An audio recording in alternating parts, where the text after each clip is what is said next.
мен эки нерсени айтайын дедим. Биринчиси бул салык кызматынын сылык маалыматы. Мына 2 күн мурун Айеркен Саймайтинин убагында Кыргызстандан 6 миллиард 412 миллион сомду урдап кеткенин кече ачыкка чыкты.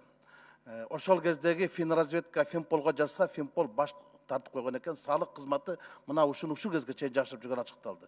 Эми кече эле салык кызматы отчет берип атат, биз 2019-жылдын планын ашыгы менен аткардык дейт. 11 айда аткара албаган, анан кантип 12 айда аткарып кой деп элдин башы маң. Де юре булар аткарды. А де факто булар 4 миллиард 739 миллион сом аткарган жок да планды. Киреше белгине. Акчаны тапкан жок да. Эгер биз Теңизбек Абжапаровду 1,5 миллиард сом аз тапкандык үчүн 7 айдан кийин кызматтан кетирдик. Андан кийинки келген төрагасы буну 3 миллиардка көбөйтүп салды. Анда Абжапаровду эмнеге кетирдик? Артык кылам деген киши тыртык кылбады. Анан дагы моундай кылып отчет берип атат. Мен алдым. Мынакей.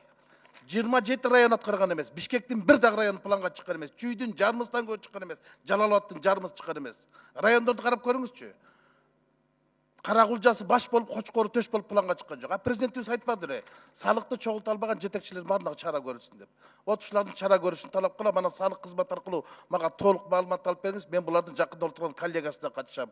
Бул менин биринчи тапшырмам. Экинчиси, чычкан жылы башталбай эле чыйкан жылы башталып кетти, мен түшүнбөй калдым. Жыл башталбай жатып, мемлекет жылан чагып жиберди. Бир вице-премьер элеттеги элдердин жашоосун эшектин азайганына теңеди.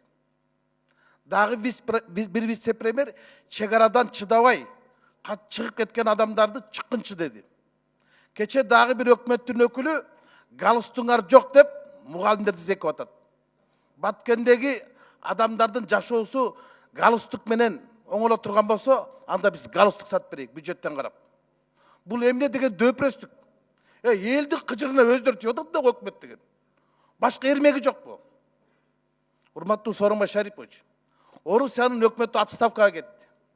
Зеленский өз өкмөтүн көчүп кетти. Шавкат дагы өз өкмөтүн кетирди. А биздин өкмөт кутуруп кетти. Чыккынчы деп атат. Ошол Жеңиш Разаковду тынчы деген үчүн бир кишиге генералга кылмыш иши козголду. Ошол чындыкты жазган чындык деген сайттын башчысын кабакка алды.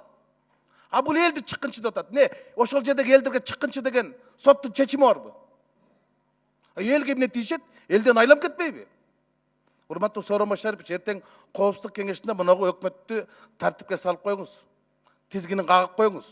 Болбосо элге эрегишип алыптыр. Эл энесин таанытып коет. Ушуну айтайын дедим. Рахмат.